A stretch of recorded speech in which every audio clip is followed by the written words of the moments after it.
Welcome to today's Explainer. Look, if you think you know basketball legends, prepare to have your perspective entirely reshaped.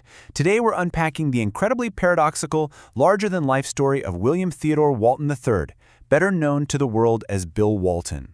We aren't just talking about a Hall of Fame center here. We're examining a life story filled with extreme physical suffering, but matched by this boundless, almost infectious zest for life. It's an absolute roller coaster of dizzying peaks, agonizing valleys, and some truly improbable resurrections. Let's get right into it. Listen to how Walton actually summarized his own life. Quote, "I ground my body up. I've had 37 orthopedic operations. I ground my feet up into dust. I'm the lucky one." I mean, wow. How many people do you know who literally grind their feet into dust, endure dozens of surgeries, have their spine rebuilt, and still look back and say, "I'm the lucky one"? Well, that right there is the absolute essence of Bill Walton.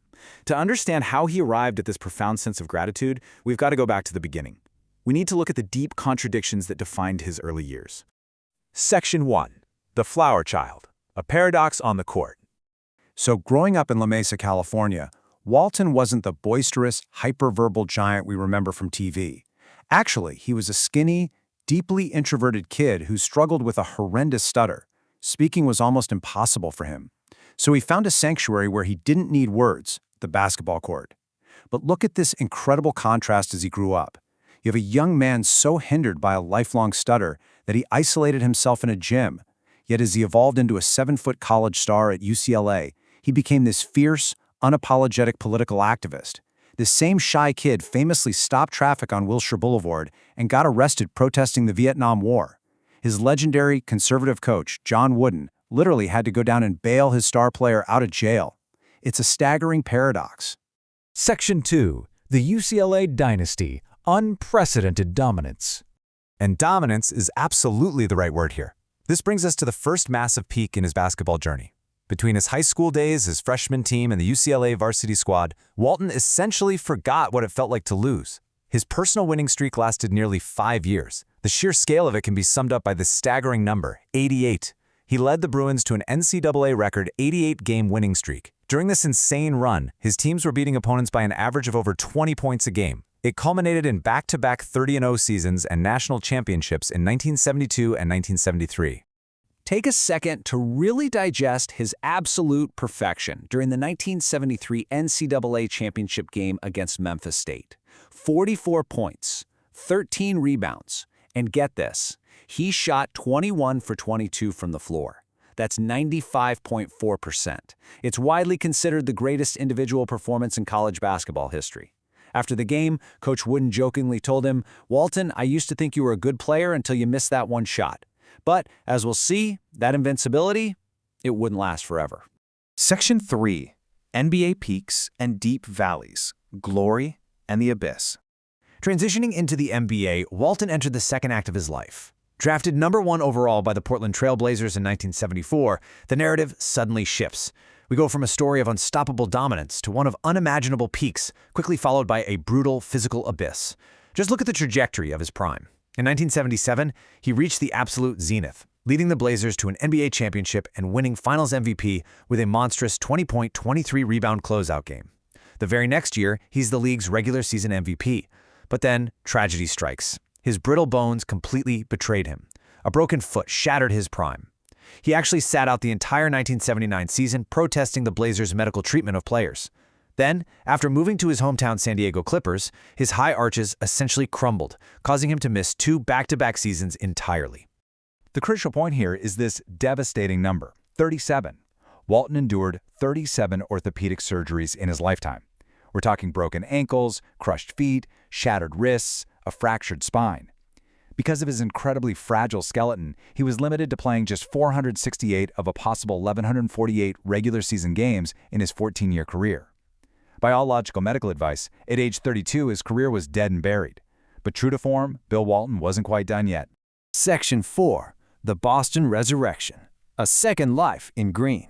In 1985, a broken 32-year-old Walton literally begged Celtics executive Red Auerbach for just one more chance to be part of a team.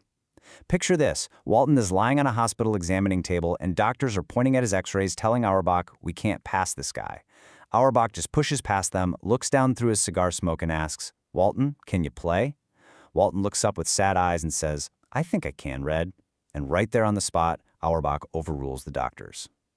The comeback that followed was nothing short of miraculous. Backing up legends like Robert Parrish and Kevin McHale, Walton played a career-high 80 games that season. His passing and energy totally revolutionized the legendary '86 Celtics. He won the NBA's Sixth Man of the Year award and captured his second NBA championship. Doing that meant he achieved a trifecta nobody else in history holds: a regular season MVP, a finals MVP, and a Sixth Man of the Year award. It was this beautiful, fleeting twilight to his playing days. Section 5. Finding his voice, from silence to the mic.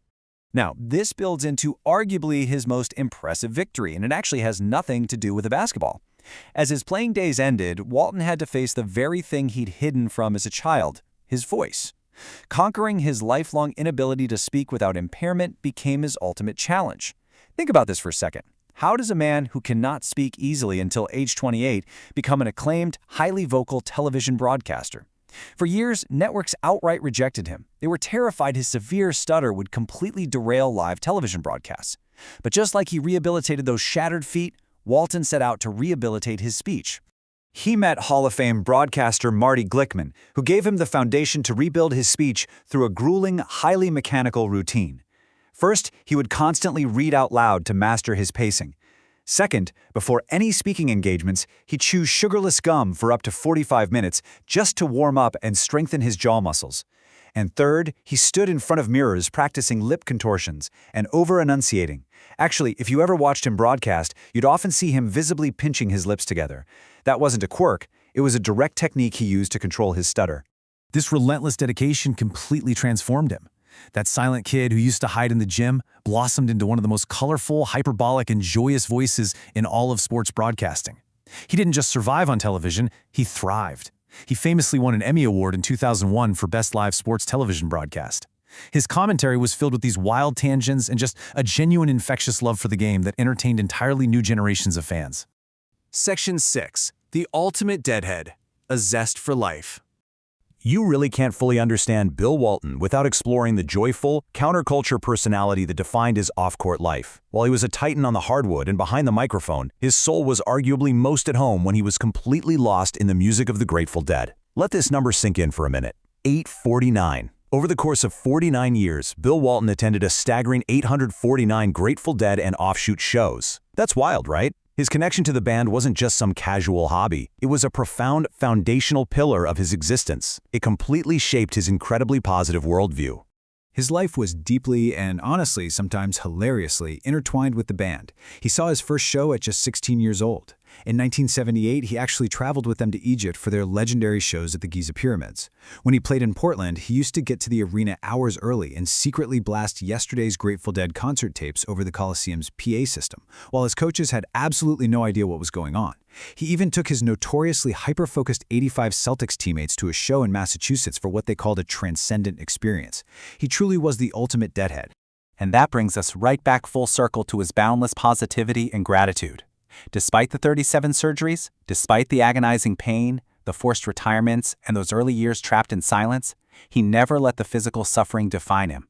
He viewed his life, every single facet of it, as an absolute gift. As he put it, "I'm the luckiest guy in the world." Wow, what a dream come true. His zest for life, as NBA Commissioner Adam Silver noted, was absolutely his most memorable trait. So, as we wrap up this explainer, I want to leave you with this to reflect on. When you look at the entirety of this remarkable story, the 88-game winning streaks, the 37 grueling surgeries just to keep his body together, conquering a severe stutter, and those 849 nights dancing to the Grateful Dead, what was Bill Walton's greatest triumph? Was it his undeniable, perfect dominance on the basketball court, or was it his unbreakable, transcendent joy off of it? It's a fascinating question about a truly one-of-a-kind legend. Thanks so much for joining me on this explainer, and as always, keep exploring.